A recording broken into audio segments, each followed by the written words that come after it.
Hello and welcome to week 14 of this rainy season gardening video journal thing. I need to come up with a more creative intro. But in other news, it has been a generally wet week. It's not been as aggressively wet, with the exception of Sunday, as it was last week. I think we're hitting the sort of last remnants of Tropical Storm Anna before Batsarai sends her spin-off up to us. We aren't as likely to get as much from that because she seems to be heading down the Mozambique Channel and battering the coast instead. But so it's generally everything is growing. The grass has started flowering, as has one of my least favourite invasives, and I think we're going to be talking more about that next week than this week. But yeah, with that little ramble out of the way, I suppose we should get into it.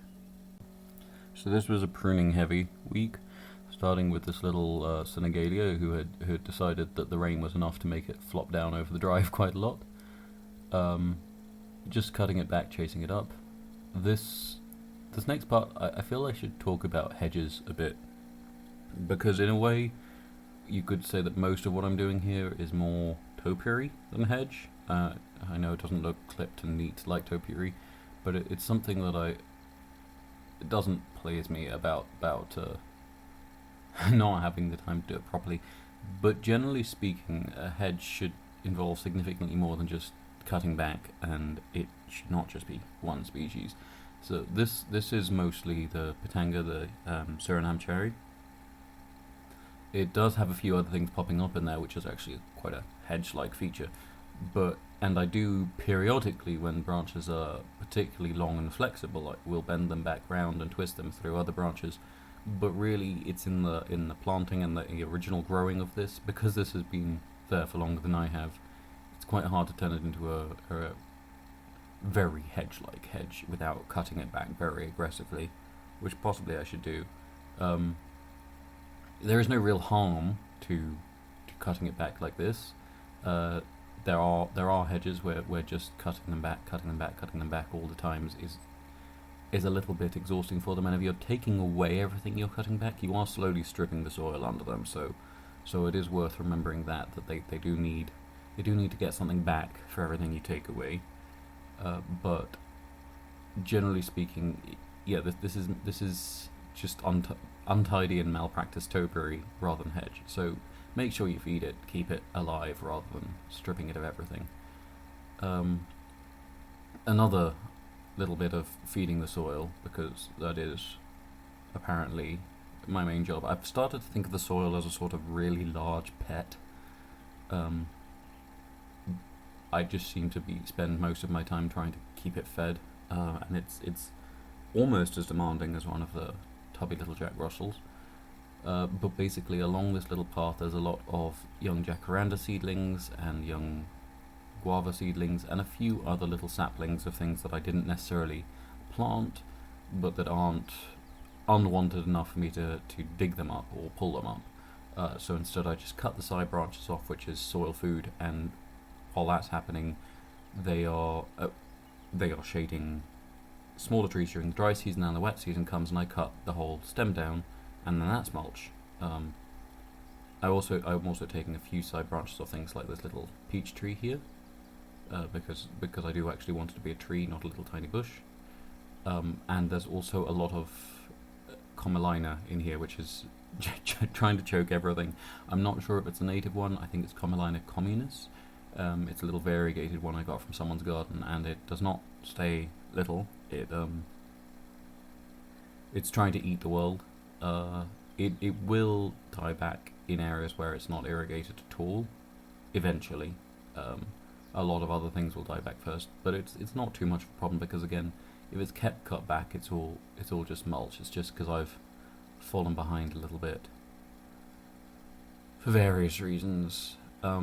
Yeah, but in amongst this, there are various little trees and fruits, and so it's just trying to open this up, get them the light they need, and make sure that the soil is kept fed and moist and well filled. So there's right where I am right now, for example, there's a couple of dwarf date palms. It is an edible fruit. It's not the most palatable. They're more ornamental than edible. But generally speaking, with palm fruits, that they are all edible unless they are fishtail palms, as far as I know. Because the fishtail palm is quite good at shredding your intestines, so don't eat the fruit of that one. There's also, in the sunnier parts of this, there is a lot of Plectanthrus, which is the lobster flower, which I'm quite fond of. And that is, it's not cutting it back because it's choking anything out at this point. It's cutting it back because it's closing the path. So it's just so people can trample on it without feeling like they're trampling on it, and it won't mind the stems that are left on the path. It won't mind being trampled on a fair bit. It seems to actually die back more if it's left to its own devices, and you get these big dead patches in the middle of clumps. So the odd bit of trampling, really doesn't hurt it. There's a few other, I want to say self-planted, but actually a few of them are planted by my attempts to keep the soil fed here. So there's a poinsettia, for example, which I put a branch down, having pruned a larger poinsettia, and it's turned itself into a tree. But that's pretty much par for the course with these. There's also a few trees that I planted, thought had died, and then planted more. So this is going to be quite a dense little thicket by the time all of those grow. And it is a lesson when something like an Erythrina seems like it's dead. Give it 2 years, and you might be surprised. Which brings us to another benefit of this sort of multi-layered approach and letting a lot of those young trees that pop up uninvited stick around at least partway through the rainy season. At the beginning of the rains in particular, the large brachystegias that most of this is under can drop some really heavy branches. They sort of self-prune and they don't really consider what's underneath them, and they can crush just about anything. But the more mass you have there, the more it slows that down. And so I've had, for example, a few macadamia trees saved by being, basically the brachystegia branches being caught in weeds, effectively, and slowed down to the point that although they damaged the tree I'd planted, they didn't wipe it off the face of the earth.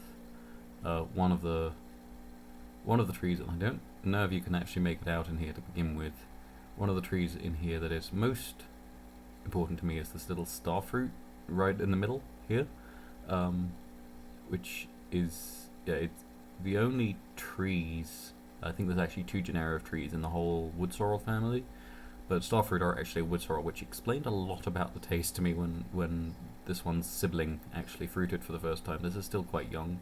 It has flowered this year, but it hasn't fruited yet. So part of keeping the soil fed is also keeping whatever you put on the soil from being too dried out or blown away when everything does start drying out again in a couple of months. So one of the ways to do that is ground cover, and depending where it is, you're going to need a different ground cover. So for example, in the shade, the fishbone ferns and the commelina, and in sort of lighter shade, the Plectanthrus are really good. But once you get into spots which get afternoon sun, especially ones on poor soil, this, I think it's Calico chetinkoi, I don't know, it's the lavender leaf scallop calico, which is one of the Madagascan species that used to be included in Bryophyllum. But it's very, very tolerant of drying out. Unlike some of the other Madagascan, formerly Bryophyllum calicos, it doesn't die back excessively every year. So you get this permanent cover. It keeps all the sort of mulch on the soil. It keeps it there to rot. It keeps the soil shaded. And it just allows everything living in the soil to carry on getting on with life. Unfortunately, it does also mean that I don't always judge how far away I should plant it from things, because it does get so very dense. Whereas things like the commelina and things like the fern, a lot of things can grow up through them. Once this decides to start shading a couple of other calincos that I'd planted, you need to cut it back, otherwise they're just gone. Because it stays fairly low, though, it's quite easy to replant those somewhere where you have trees coming up. So for example, this patch, which did have the Plectanthrus in it, and it's died back quite heavily. You can see there's still a few surviving clumps of Plectanthrus and Senecio here. There's an aloe and a lychee sapling in the middle, which are not thrilled about how much they dry out once the rain stops. So to try and sort of improve that for them, all the offcuts from the calico, just literally about a meter away, are going around this one to replace the Plectanthrus that died back, and probably the Senecio will perk up now that it's got a bit around its base too, and that will add just a little bit more shelter to the soil, stop the wind drying everything out, and stop the sun drying out, because this does get a bit of afternoon sun. Elsewhere, the little thicket growing in the soakaway needs a little bit of taking back because it's trying to take over the space, and I'm toying with the idea of trying to move my succulents back to this area now the Guava's giving a little bit of shade. Basically, a lot of the cactuses in pots, they require more maintenance than I am inclined to give them if they have no shade in this climate. The sun is quite intense in the tropics, which is why a lot of the popular succulents tend to be subtropical or temperate in terms of their latitude. We are subtropical in our climate, but tropical in our latitude, so quite hot sun.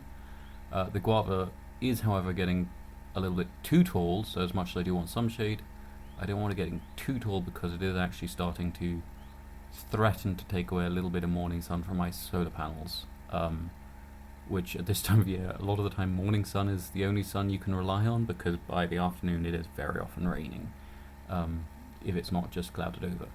So yeah, so just tidying up that, which should also improve the quality of fruit. As always, trying to reduce the quantity of fruit on guavas seems to be a good way to improve their quality.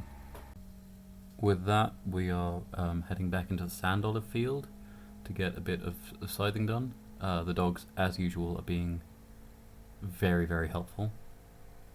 The tree in the middle of this shot is actually one that's been a matter of some interest to me. I finally managed to work out what it is, and I realised that it sort of shows my ignorance to a lot of people that it's got to this height before I know what it is. As far as I can tell, it is a Berkea africana, which is it's sometimes called a caterpillar tree in various native languages. I will put the Chewa name up because that is probably the most regionally accurate name. Demographically, I should maybe put Bamba and Tonga as well, but it is one that is a very popular host for a lot of edible caterpillars. I think 2 major species use Berkea and nothing else, and so it provides a very important protein source for a lot of people in this country, and so it's quite pleasing to have it popping up because this is the first of its kind I have actually seen here. In the background you can see a terminalia and 2 guavas. I will be pruning those as well, just to again feed my oversized soil-based pet. But the Berkea is also quite positive because it is quite drought tolerant. As much as we are sort of moderate rainfall part of Zambia, so again sort of 800 to 900 millimeters most years, going up and down quite considerably based on sort of the ocean temperature. Even though we are nowhere near the sea, it does affect us quite significantly. Despite that, what will happen with our climate over the next few years is very much up in the air. So we could get wetter, which is what's going to happen to a lot of northern Zambia, or we could get a lot drier, which is what's going to happen over the south of the country. We will get hotter on average. So what's nice about the Berkea is it can tolerate much lower rainfall than we have here. If you actually compare distribution maps for this and Dracaenas biciformis, which are the very large masasa trees that are over most of the property and dominate the Miombo for most of its extent, this is ecologically quite similar. Its final growth form is quite similar, although rather smaller, but it extends into much drier regions. So it's more or less sort of just, if you take the drier outline of the Dracaenas range, you will find plants like the Berkea and plants like the Marula, although it's not ecologically similar, which also will tolerate a significant drop-off in our rainfall, better than a lot of the other native trees that are here. So yeah, so it's a nice one to pop up. So as well as it being another deep-rooted one, so great for bringing some of the micronutrients up to the surface whenever I prune it, it's good to have an insurance policy for climate, because we're going to need it one way or another. This is one of the less wooded parts you probably noticed, but you can see once the grass is down, there's a lot more trees than initially appeared. This is part of the sand olive field. You can just about make out the Dracaenas on the right hand side of the frame here, that I planted earlier in front of the pigeon peas. Elsewhere in the same field, I'm trying to continue this upward push and remove our good friend the lantana. Now the tree in the background, which is probably the one that we should focus on here, there's also a little sycamore violet just next to the lantana I've just been brutalizing. But the tree in the background, which is an Albitia versicolor, is one that I have some suddenly mixed feelings on it. I've been avoiding finding out which Albitia it is because it grows at a really good rate. It's really quite a nice looking tree, in my opinion. This is probably only about 6 or 7 years of it being allowed to grow above the ground, and you can see it's already quite a large tree back there.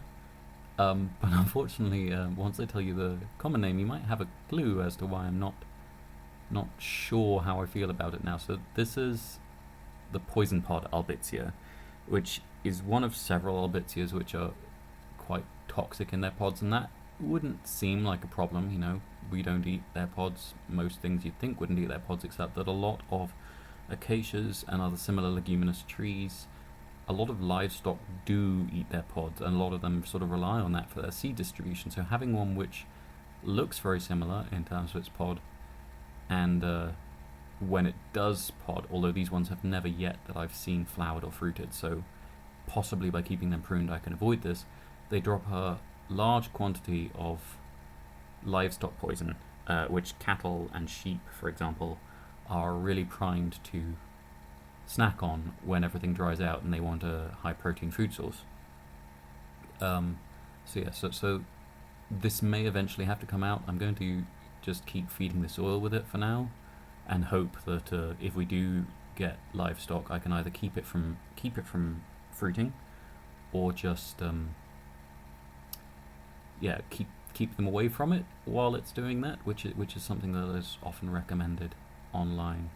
It is another one which actually breeds quite a few caterpillars. I don't know if the ones that breed on this are edible, because again, this is a reasonably toxic tree.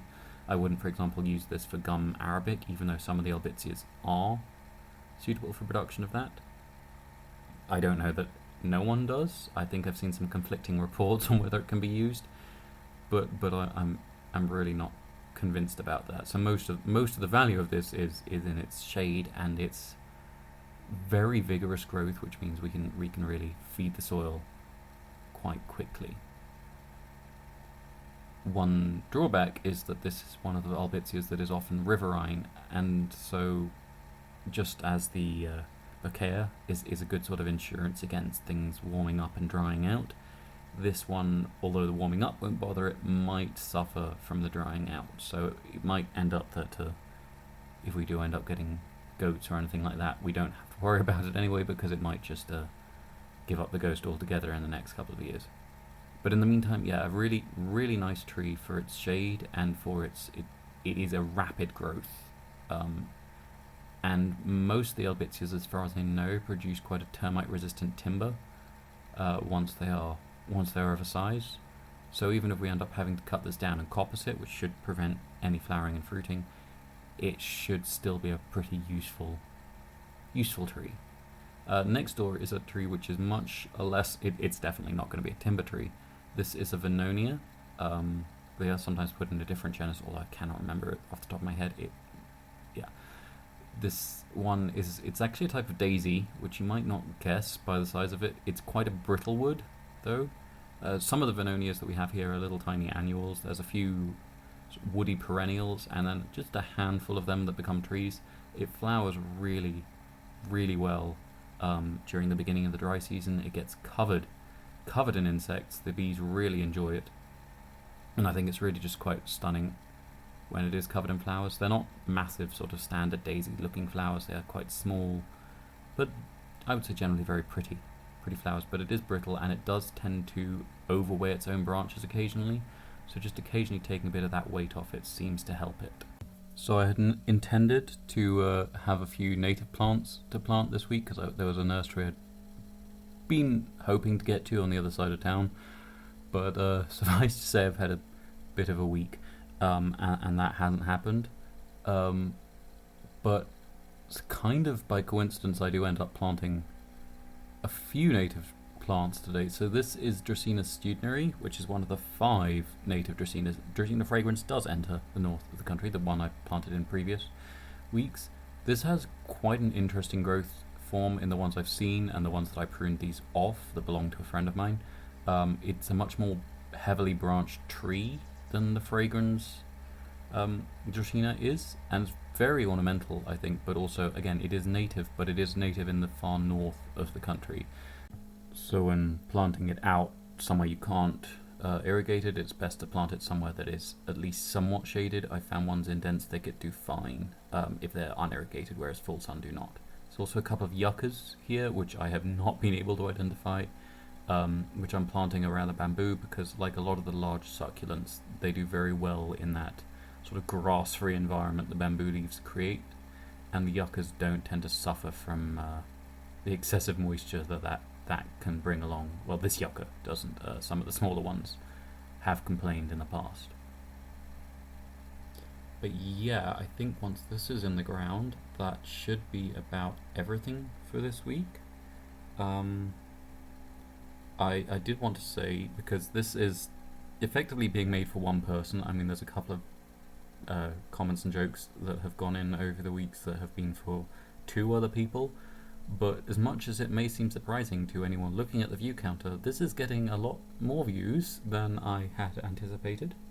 So thank you to whoever is sitting through this. I'm slightly mystified, but yeah, thanks. I hope you found something interesting or useful in here, and yeah, have a good week. And although this one is very much recorded on Wednesday because I did not have a good week, I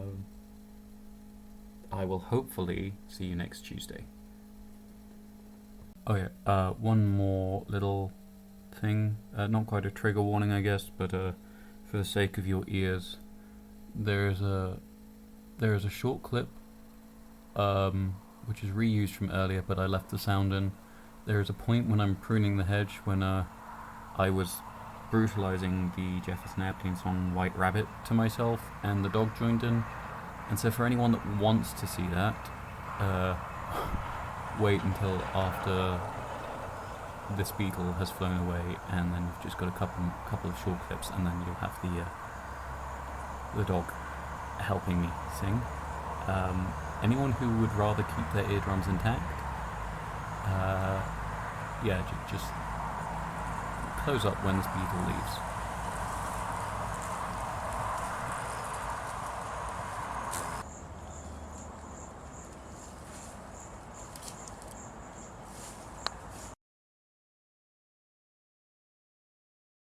You go chasing rabbits, well you know you're going to fall. Telemoka, smoking caterpillar, has given you the call. Called Alice when she was just small. They called Alice